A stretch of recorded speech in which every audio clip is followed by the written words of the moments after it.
Dan terbukti saya debat kalau mau dibilang ya, sampai hari ini Zakir Naik, Juma, Donditan belum ada yang bisa menghadapi saya. Ya kan yang bikin Pancasila kan Soekarno kan agamanya Islam, dia nggak ngerti Tritunggal, dia nggak ngerti Tuhan, dia nggak kenal Tuhan. Kalau saya yang bikin Pancasila, saya bikin ketritunggalan yang maha kuasa, udah. Rencana dia mau bikin bendera gambarnya Yesus, bendera Indonesia diganti. Nanti setelah semua bertobat, ya kan? Kalau Anda pernah sudah mati. Saya tanya, Ibu udah pernah ke neraka belum? Semua orang yang hidup belum ke neraka. Saya udah pernah ke neraka. Alah, lu Sudah pernah ke neraka? Udah lah. Ada apa nggak neraka? ada bukti. Aduh, jutaan orang menjerit-jerit Ah, gua itu bilang. kan omongan Tuhan Yesus bilang, doang, nggak ada sebentar, bukti. jangan dulu kita Mana salahkan, ada orang setidaknya pernah kita ke dengar. neraka. Tuhan Yesus bawa saya. Nonsen Saya hoax melihat itu jutaan namanya. orang. Itu menjeritnya itu gila, men. Gue sampai ketakutan, nih apa nih Tuhan? Tuhan bilang begini, Tuhan Yesus bilang gini sama gua.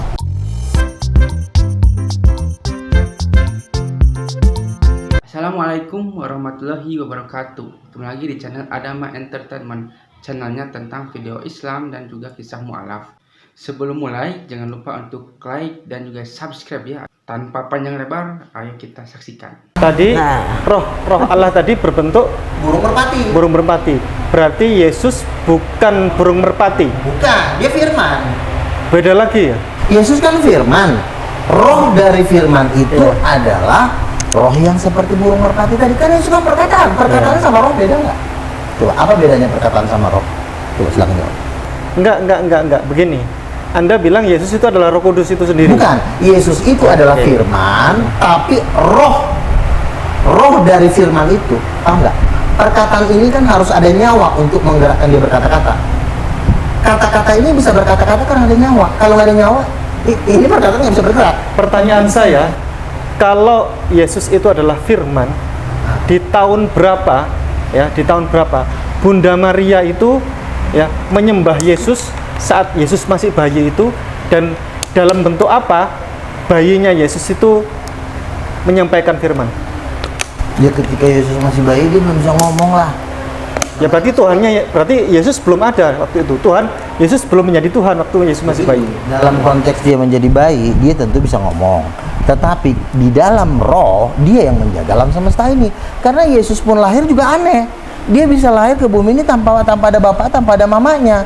Bahkan Herodes pun yang mau bunuh dia, itu di cancel semua oleh para malaikat. Ya berarti dia dalam kondisi bayi pun dia bisa mengatur seluruh alam semesta ini. Dari mana kita tahu ketika dia mati dia bangkit? Dibangkitkan oleh apa? Oleh Roh Kudus. Kalau Yesus dibangkitkan oleh Roh Kudus, satu-satunya jawaban cuma udah Yesus Tuhan, udah nggak ada lagi. Tapi kalau Yesus dibangkitkan oleh Bapa tanpa melibatkan Roh Kudus, Yesus nabi. Tapi kalau Yesus dibangkitkan oleh Roh Kudus atas izin Bapa, Roh Kudus Tuhan, cuma mau milih A atau B. Kalau saya B. Roh Kudus itu dengan Tuhan beda kan? Dengan Bapak beda. Roh Kudus dengan Bapa beda. Beda. Roh Kudus itu istrinya Bapa. Istrinya Bapak. Kemudian Yesus itu anaknya. Ya. Jadi dalam konsep Kristen, Tuhan itu seperti layaknya suami, anak, istri gitu kan? Betul, makanya saya bilang kalau Bapa Tuhan, Roh Kudus wajib Tuhan karena itu bininya. That's why mereka Trinitas, tiga yang tunggal. Jadi bukan maha tunggal, betul nggak? Tritunggal kan? Bapa, Ya. mamanya, Berarti anaknya. ya, Kan Tritunggal itu. berarti Tuhan tidak Satu maha keluarga tunggal. namanya. Ya, berarti Tuhan tidak maha tunggal. Tapi Tuhan adalah tiga yang tunggal. Ya nggak masalah. Nah, ya, that's why tidak maha Nggak esa, masalah. tapi Intinya tiga yang bapaknya, esa gitu. Mamanya, anaknya. Itu dasarnya. Kalau orang boleh mengatakan atau Tritunggal atau Maha, tiga tunggal, terserah. Kan itu kan cuma rumusan Tertullianus, boleh-boleh saja. Kita pakai istilah lain lagi bisa. Maha Tritunggal, Maha Tritunggal, intinya cuma satu. Ada bapaknya, ada mamanya, ada anaknya. Itu dasarnya Yang jelas itu. kan Terserah kita mau ngartikan Ya. Tritunggal, Maha Tunggal, Tertunggalan, terserah. Bebas. Tiga yang esa. Ya. Kalau Pancasila bunyinya apa? Apa? Pancasila. Ketuhanan yang Maha Esa. Tiga yang esa bukan? Tiga yang Ketuhanan Esa. yang ketuhanan tiga yang esa bukan gitu? Ya kan yang bikin Pancasila kan Soekarno kan agamanya Islam. Oh, Dia iya, nggak ngerti Tritunggal. Dia nggak ngerti Tuhan, dia nggak kenal Tuhan. Kalau saya yang bikin Pancasila, saya bikin Tritunggalan yang Maha Kuasa. Oh, Udah, gitu, ya. saya ganti itu Pancasila. Nanti saya ganti kalau udah Kristen ya. Berarti Kristen nggak mengikuti ayat Pancasila satu dong kalau gitu. Kita tidak mengikuti Pancasila. Yang sila satu, ketuhanan yang maha esa. Tapi Pancasila yang harus ketuhanan- diikuti Nabi. Pancasila itu kan buatan rakyat Indonesia. Oh, iya, Nabi iya. itu udah di atasnya rakyat yang Berarti bawa harus Indonesia ini ikuti ke Bang surga. Luga. Berarti Pancasilanya harus ikuti Bang Luga. Ubah nanti Ah. kalau nanti presidennya lu bertobat udah Pak Prabowo, mau nggak bangsa ini tiba-tiba ketiban ribuan triliun, mau udah ganti, diganti jadi ketiban semua. Jadi gimana bunyinya? Pancasila satu ketuhanan, Ketritunggalan yang Maha Yesus sudah bisa. Tiga yang Maha Esa. Rencana gitu. nih mau bikin bendera gambarnya Yesus, gambar bendera Indonesia iya. diganti. Nanti setelah semua bertobat, ya kan? Pancasila satu ketuhanan yang tiga yang esa gitu berarti. Yang benar seperti itu menurut Bang Luga. Bang Luga yang Makanya saya sekarang kan Nabi, berarti Bu. Nabi itu nggak bisa diatur oleh jemaat. gitu. Nabi yang harus ngatur jemaat. Kalau jemaat ngatur Nabi, ya saya copot kenabian saya kembali lagi jadi jemaat. kalau saya kan- udah Nabi itu udah bisa dilawan. Nah, kalau saya kan percaya ketuhanan yang Maha Esa gitu ya. Terus mau buat gambar Yesus yang versi apa? Kan ada puluhan versi gambar Yesus nih.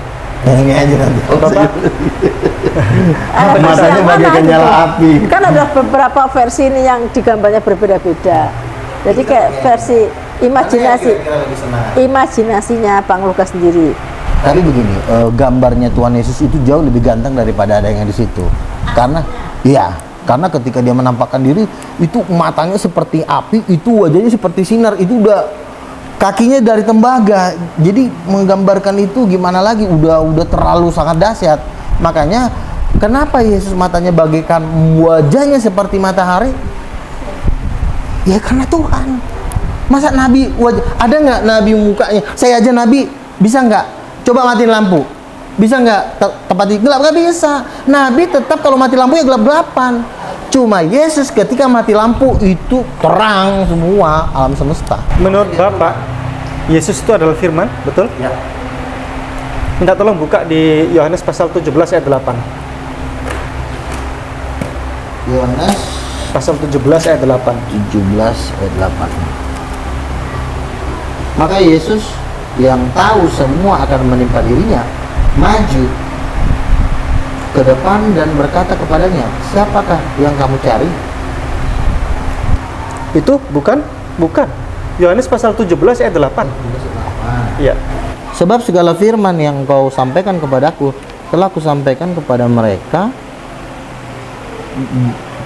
dan telah menerimanya. Mereka tahu benar-benar bahwa aku datang daripadamu. Mereka percaya bahwa kau yang mengutus aku. Kalau Yesus adalah firman, mengapa Yesus masih menerima firman? Gini, Yesus dan Bapa kan tidak bisa terpisah. Ketika Bapa menyampaikan idenya kepada Yesus, misalnya kau harus pergi di kayu salib. Ini kan baru berbentuk ide, Pak. Ide ini ibarat kata ini belum matang. Berarti Yesus bukan firman. Sebentar dulu. Dia menerima firman. Menerima Dia adalah nabi, rasul yang menerima firman dari Allah untuk disampaikan kepada umat. Begini, Pak. Firman yang diterima Yesus dari Bapa, Ya kan? itu bentuknya ide, bukan belum sempurna. Berarti Yesus bukan firman. Sebentar dulu. Bapak sendiri bilang Bisa Yesus. saya bicara? Oke. Supaya nggak debat kusir. Oke. Karena kalau perdebatan kusir ya nggak akan ada jawaban. Jadi ini kan saya bilang Bapak itu konseptor. Konseptor ini kan sebenarnya cikal bakal daripada perkataan. Nah, ketika konsep Yesus menerima konsep dari Bapa, konsep ini belum jadi sebenarnya. Karena kenapa? Karena kuasa dari konsep itu belum ada. Ya. Kuasa dari konsep firman, karena Bapa yang menyampaikan, maka disebut firman. Tapi firman ini belum jadi, ibarat kata masih setengah, sama seperti sperma. Ini masih baru sperma, belum. Sperma ini belum bisa jadi anak. Harus menyatu dengan sel telur, yaitu kuasa Roh Kudus. Jadi di dalam firman itu harus 3 unsur. Satu, konsep dari Bapa, kebenaran itu dari Yesus. Jadi kalau perkataan itu juga tidak ada unsur kebenarannya, sekalipun Bapa berfirman, karena yang namanya kebenaran di dalam ketuhanan itu bukan Bapa.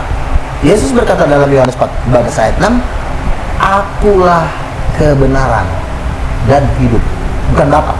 Jadi konsep yang diterima Yesus dari Bapa itu menyatu dengan kebenaran, dan satu lagi yang terakhir dari ibunya, yaitu roh. Jadi harus ketiganya, baru dia bisa dilemparkan ke publik.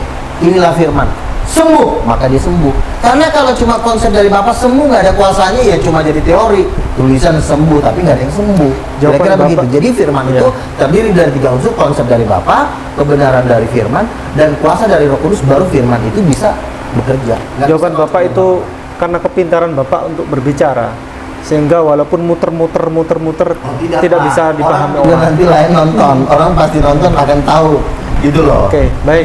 Pak Rey, saya izin nanya kepada Pak Rey supaya beliau bisa bicara.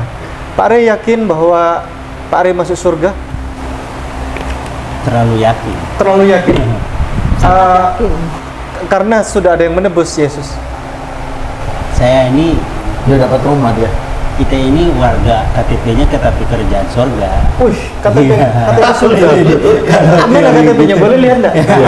Di pikiran, pokoknya nama kita udah tercatat di surga. Alasannya Iya, iya. Pada saat kita percaya sama Yesus, kita udah berpindah dari gelap ke terang. Baik, menurut Pak Rey, lebih logis mana? Ini, berbuatlah sesukamu karena dosamu telah ditebus oleh Yesus. Atau B, berbuatlah sesukamu karena hati-hati. Tapi engkau akan dimintai pertanggungjawabannya kelak. Pilih mana? Lebih logis mana itu?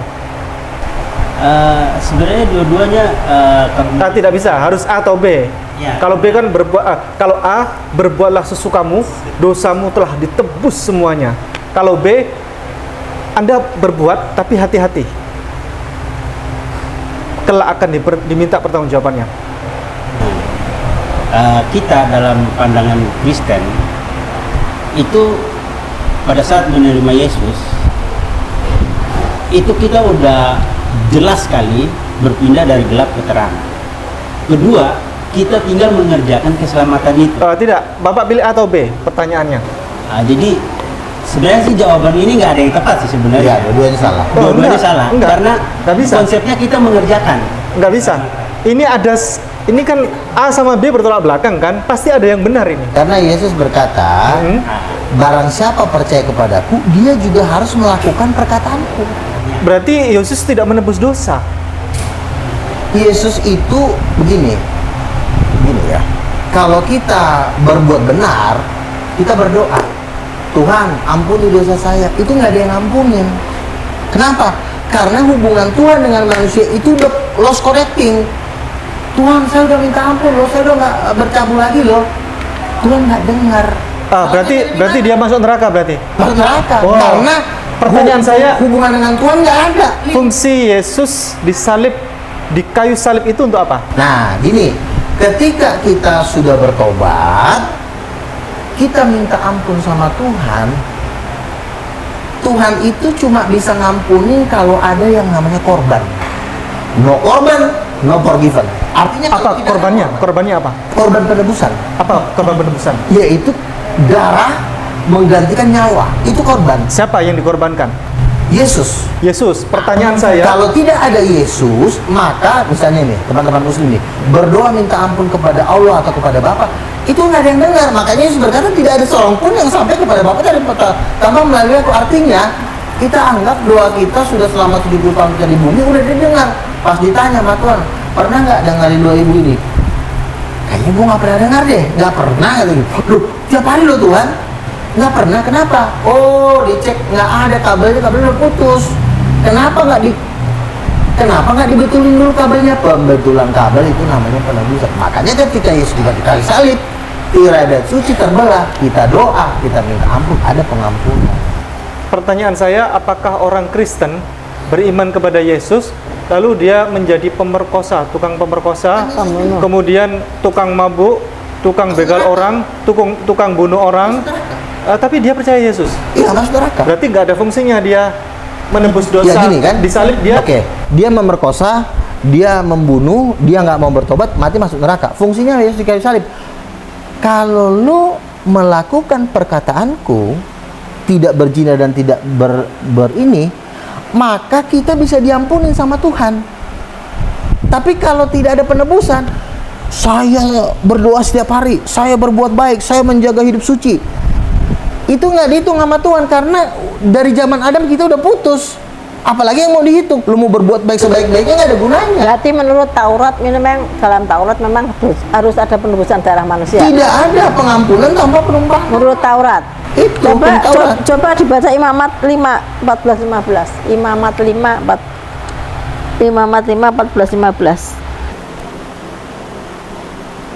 Tuhan berfirman, apabila seorang berubah setia dan tidak sengaja berbuat dosa, sesuatu yang hal kudus yang dipersembahkan kepada Tuhan, maka haruslah ia mempersembahkan kepada Tuhan sebagai tebusan salah seekor domba yang tidak bercela.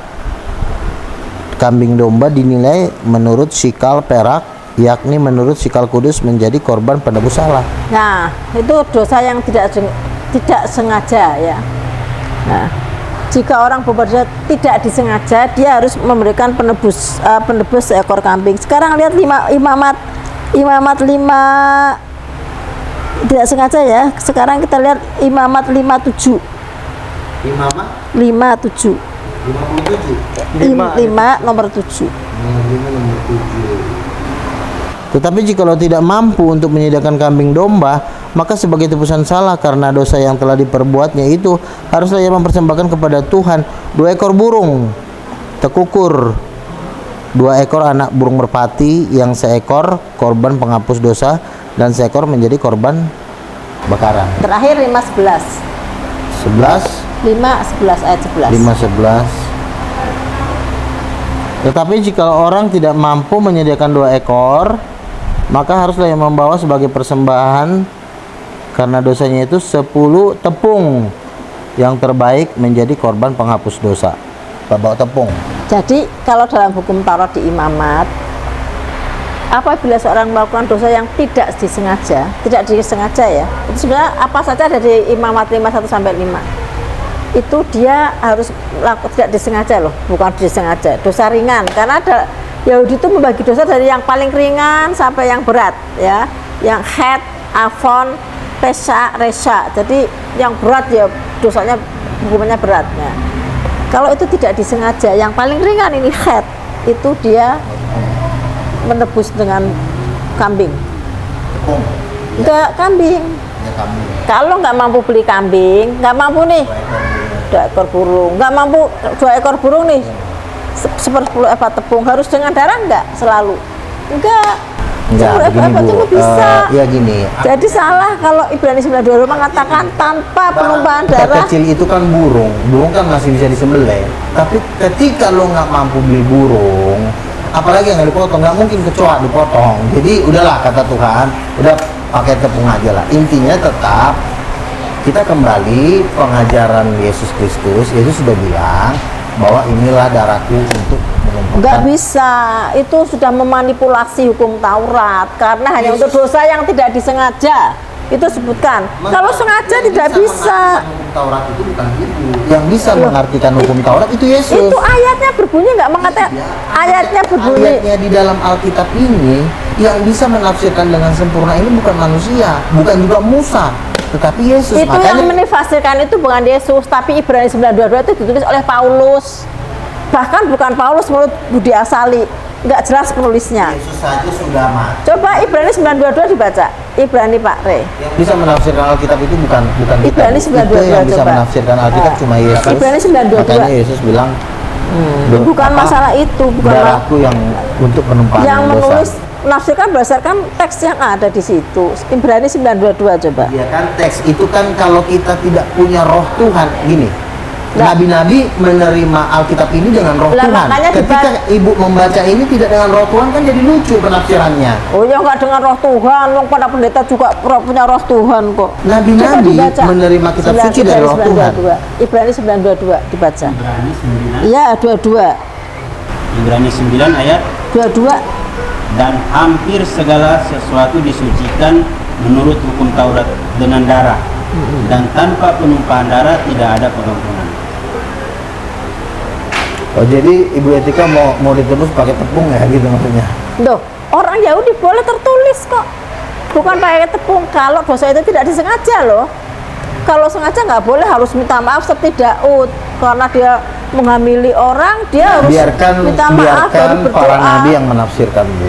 Jadi kita nggak bisa cuma baca doang, harus nabi-nabi yang menafsirkan. Itu bukan masalah nabi-nabi yang menafsirkan, itu tertulis seperti itu. Dan itu sudah menjadi aturan bagi orang-orang Yahudi yang sampai sekarang dilakukan. Cuman karena bait sucinya tidak ada, sementara ada bait suci, itu belum dilaksanakan. Saya melanjutkan dari Bunda Etika. Menurut Anda, dosa pemerkosa, pembegal, pembunuh itu apakah ditebus oleh Yesus? Semua itu ditebus oleh Tuhan Yesus. Tapi apakah, kan Yesus bilang, kalau kau percaya kepadaku, lakukan juga perkataanku. Jadi nggak cuma percaya doang. Enggak, coba Bapak buka 1 Yohanes pasal 3 ayat 5. 1 Yohanes pasal 3 ayat 5. Sebenarnya Pak Pendeta nggak perlu jadi nabi, nggak perlu jadi pendeta, nggak perlu sulit-sulit hidup ini. Ya apa? Kalau Bapak percaya sama Yesus. 1 Yohanes pasal 3 ayat 5. 1 Yohanes Pasal 3 ayat 5. Cukuplah hidup foya-foya Bapak. Bapak bisa dan tahu bahwa ia telah menyatakan dirinya supaya ia menghapus dosa dan di dalam dia tidak ada dosa. Ya, Yesus menghapus segala dosa, Pak. Tulisannya di situ. Yesus menghapus segala dosa. Dosa perampok, dosa perompak, dosa pencuri, dosa pembegal, dosa tukang ngimbul orang, dosa tukang pemerkosa orang, koruptor dan seterusnya. Semua ditebus oleh Yesus. Iya. Iya. Jadi enggak. Makanya mati setuju dosa Tuhan, tapi nggak mesti setan dari namamu. Iya, berarti sepakat nggak? Artinya iman tanpa perbuatan, iman itu jadi mati gitu. Ketika kita beriman, kita juga harus melakukan. Tetapi ketika kita cuma beriman, kita tidak melakukan, iman itu jadi mati. Ya. Karena begini, perkataan Yesus itu bukan cuma percayalah kepadaku, bukan cuma itu. Ada perintah yang kedua, lakukanlah firmanku. Kalau Pak Ipung ini kan yang satu dilakukan, yang lain dibuang. Yesus nggak pernah bilang begitu. Yesus bilang lakukan satu, percaya kepadaku. Oke, masih ada lagi nggak? Yang kedua, lakukan lagi. Jangan berzina, jangan membunuh. Aku adalah kebenaran hukum Taurat. Dua-duanya dilakukan. Bang Ipung lakukan yang pertama, kedua nggak dilakukan. Masuk neraka Bang Ipung. Berarti Yesus disalib nggak ada fungsinya dong?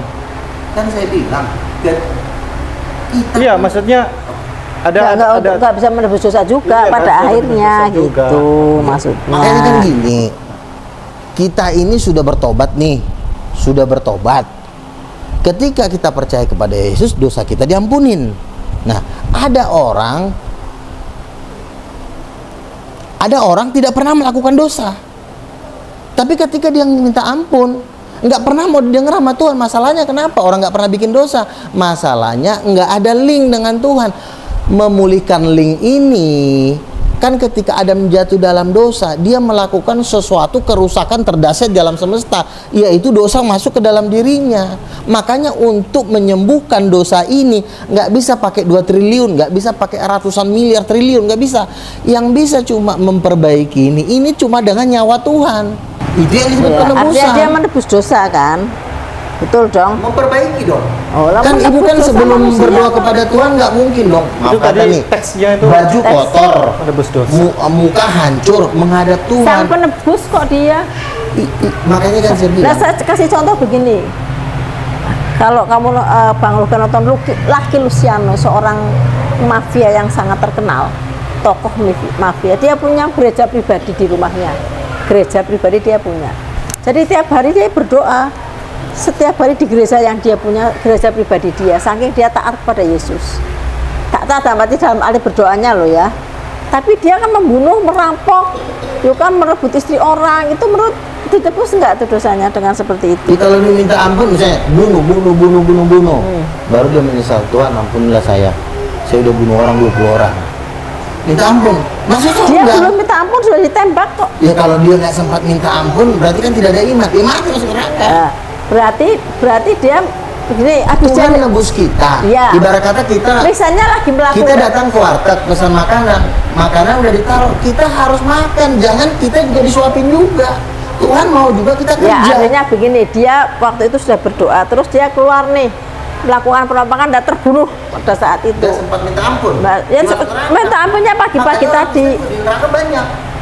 Berarti kan dia tidak ada penebusan dosa dong. Ya berarti di situ nggak ada penebusan dosa dong. Katanya menebus dosa. Kristen kalau sudah ditebus bikin dosa tiap hari seenaknya itu masuk neraka. Makanya ketika kita sudah ditebus, Berarti kita tetap lakukan dihitung kan orang berdosa itu tidak. Iya, tidak tetapi yang tidak lebih ada. parah, ada orang nggak pernah bikin dosa, tapi menolak penebusan Yesus. Itu masuk neraka karena dia menolak penebusan itu masuk neraka. Bukan karena dia berbuat baik. Ini, ya. Bang Ipung berbuat baik, Ibu Etika berbuat baik, tapi dosa yang terbesar ibu bukan masalah membunuh berzina. Menolak penebusan itu kejahatan terbesar dalam Ya. semesta. Tentu Itu kejahatan saja. yang paling besar. Betul, itu oke. Kejahatan terdasar di Menolak Yesus. Iya betul. penebusannya. Kalau dalam kami surat Al-Maidah 72, sekalipun buat-buatmu baik macam-macam tapi kamu menuhankan Yesus, itulah dosa terbesar, masuk neraka. Ah, beda kan? Yang mujizat. Ya kan? Nggak boleh kita Sekarang- ngomong saya dari Tuhan, saya dari Tuhan. Sekarang Buktinya apa? Mujizatnya apa? sekarang coba Mujizatnya Itu harus bangkit dari antara mati. Mujizatnya Nabi Luga gimana? Saya adalah seorang utusan. Saya mengandalkan keselamatan saya, bukan mengandalkan diri saya. Saya mengandalkan kebangkitan Yesus. Saya beriman kepada Dia. Mujizatnya apa? Apanya? Kan Nabi. Loh, kan Yesus bilang, usirlah setan, sembuhkan. Saya mengusir setan sering, menyembuhkan orang sakit penyakit sering. Siapa lagi yang mau didoain? Saya doain sembuh banyak. umat Orang kanker saya pernah doain sembuh loh. Teman adik saya, Bang, ini Nanti adik saya saya. ajak ke rumah sakit ya, ke rumah sakit. Iya dong. Oh iya, nanti kita ajak. Oh bisa. Iya, kita ajak kapan? Sering, Ah. adik. Saya dulu, Habis. pelayanan saya sering di rumah sakit, Bu. Rumah sakit Fatmawati. Sering Iya. saya dulu. Nanti sembuhkan orang sakit sana ya. Iya, betul. Kalau dia percaya, dia mau didoain sembuh, Mbak. Kenapa enggak? Ibu boleh, ibu bawa aja orang sakit. Ntar saya doain. Kita ke rumah sakit aja. Sudah selesai tak? Lebih Baik, bagus lagi. terakhir. Oke, terakhir. Pertanyaan terakhir. Jikalau Pak Pendeta Luga hidup di zaman Yesus saat Yesus ditangkap, apa yang akan Anda lakukan? A. Lari. B. Membela Yesus dan menyelamatkan Yesus. C. Bergabung bersama tentara Romawi untuk membantu menyalibkan dan membunuh Yesus. Yesus kan sudah bilang ketika tentara Romawi datang, siapa yang kamu cari? Yesus dari Nazaret. Kalau memang Yesus dari Nazaret yang kamu cari, biarkan 12 ini pergi. Biarkan pergi mereka. Jadi yang nyuruh pergi itu Yesus. Enggak, pertanyaan saya kepada Pak Pendeta Kalau Luga. saya mentaati Yesus, Tuhan Yesus bilang pergi, ya pergi saya. Oh, berarti Pak Pendeta Luga ini Kan lari. Yesus yang ngomong. Lari ya? Yesus yang ngomong, iya. Biarkan mereka ini pergi. Berarti Pak Pendeta Luga tidak membela Bukan Yesus. tidak membela Yesus. Kita lihat dulu konteksnya saat ini Yesus nggak perlu dibela. Karena nanti hari ketiga dia kan bangkit. Lah, kan Yesus sudah ngomong, nanti 3 hari gue bangkit ya. Ngapain kita bela? Tetapi bukan berarti kita senang dia disalib, karena kan menderita dia. Tapi Gak Yesus seneng bilang tunggu gimana? hari yang ketiga. Dosanya kok gak seneng? Ya seneng dong. Kalau nggak seneng Iya, gimana? kita Nggak senang ditebus dosa kita dosanya, ditebus, kok. tapi kita juga Harusnya bersedih senang juga dong ketika gitu. Tuhan kita mau Artinya- bersusah-susah Jadi Anda mati gini, untuk kita. Artinya Anda senang di atas Kurang baik apa penderitaan Tuhan orang Yesus sama lain ibu? gitu. Tuhan yang menciptakan ibu, rela mati buat ibu, tapi ibu tolak, jahat nggak? Lah itu Durhaka itu namanya. Lo durhaka juga, durhaka Yesus menurut Quran. Durhaka masuk neraka, jaminannya awal dari Ibu udah 72. pernah ke neraka belum? Lah, Anda pernah ke juga neraka belum pernah belum? ke neraka. Kalau Anda pernah sudah mati. Saya tanya, Ibu udah pernah ke mati. neraka belum? Semua orang yang hidup belum ke neraka. Saya udah pernah ke neraka. Alah, lu kan nggak ada bukti. Udah lah. Nggak ada bukti. Aduh, jutaan orang menjerit-jerit Ah, tuh itu bilang. kan omongan Tuhan Yesus bilang, doang, nggak ada sebentar, bukti. jangan dulu kita Mana salahkan. ada orang Setidaknya pernah kita ke dengar. neraka. Tuhan Yesus bawa saya. Nonsen Saya hoax melihat itu jutaan namanya. orang. Itu menjeritnya itu gila, men. Gue sampai ketakutan nih apa nih Tuhan. Tuhan bilang begini. Tuhan Yesus bilang gini sama gue. Hanya orang yang disitulah yang bisa mengeluarkan jeritan sehebat itu. Karena belum pernah gue dengerin jeritan yang mengerikan sekali. Jeritannya itu gini, gila. Bang Luka nggak dapat umat, nggak bisa terkenal, ya cari sensasi aja. Itu bukan sensasi, Ibu. Makanya saran saya, marilah kita bergabung kepada Tuhan Yesus biar Ibu diselamatkan. Ini udah dapat, ini udah pernah ke sorga, udah dilihat Nah, terbuat punya Roh makanya Royis. Gimana? marilah Jalan baru ikut, ya? marilah ikut kita. Kita udah ke surga, ini jangan masih di sini. menyembah Gimana Yesus. Neraka jaminannya Al-Maidah 72. Ibu udah Loh. pernah ke neraka Ya belum? sudah. Neraka Lah, Ibu nggak makanya ini pernah. belum karena Saya udah, teman saya juga udah, Hoax. Panenggolan. Itu Wah, hoax. katanya. Ibu pernah ngeliat nggak? Gini, Ini kita John udah Lennon tahu. itu keluar cacing dari mulanya jutaan cacing nih, keluar dari Bang mulutnya. Luka itu Pernah ngeliat sudah nggak? menjadi Serem. Gini loh, Bang Luka sudah menjadi omongan. Nangis dia. Kenapa US Itu dari mulutnya jutaan Iya, cacing keluar dari hidungnya, keluar dari mulut, sekarang keluar. kan buktikan kita ke rumah sakit Apanya? Ya, kapan? Ayo. Sembuhkan. Ya, Ayo. Pak Ipung. Ya. Nanti ada.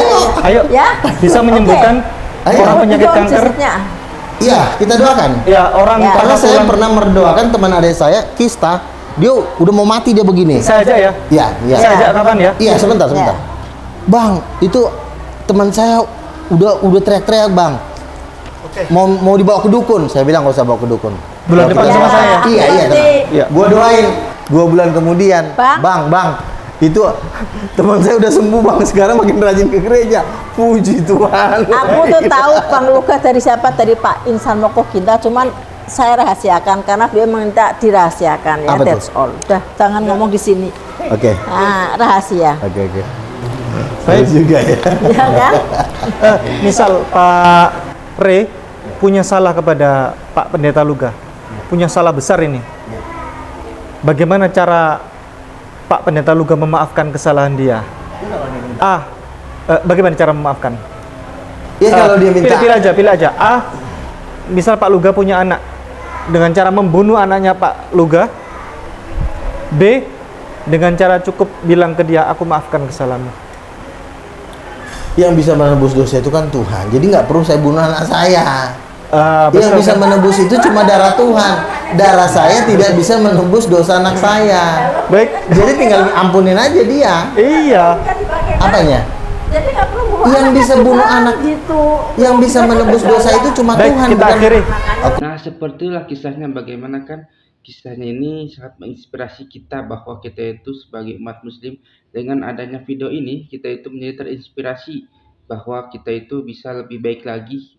Dan dengan video ini juga mungkin kalian juga yang mungkin non muslim ya, yang menyaksikan ini, kalian juga mungkin ada gambaran seperti apa bahwa agama Kristen itu tidak selalu misalnya benar ya, karena banyak juga kontradiksi di sini bahwa agama Kristen, agama non Islam misalnya gitu ya, jika orang-orang mereka itu mualaf itu karena apa, kebanyakan itu mereka itu tahu bahwa Islam itu adalah agama yang benar, agama yang lebih masuk akal daripada agama-agama lainnya. Dari mana kita itu bisa tahu hal itu ya, karena kita mempelajari Al-Quran dan mempelajari agama Islam gitu. Kita itu harus berpikir terbuka. Indonesia itu emang toleransi ya, tapi ketika kita dihadapkan dengan sesuatu agama gitu ya, kita harus mengkaji, misalnya agama Kristen seperti ini, agama Hindu seperti ini, agama Islam juga seperti ini, dan beda-beda ya, karena di Indonesia itu banyak sekali agama ya, tapi kebanyakan di channel ini adalah tentang agama dari non muslim ke muslim, dikarenakan agama Islam adalah agama yang paling sempurna di dunia ini. Sampai akhir zaman pun Al-Quran itu berkata bahwa Allah itu akan menjaga Al-Quran sampai hari akhir. Nah, seperti itulah bagaimana kisahnya ya. Dan jika kalian suka, jangan lupa untuk like, comment, dan subscribe ya. Dan nantikan video saya selanjutnya. Wassalamualaikum warahmatullahi wabarakatuh.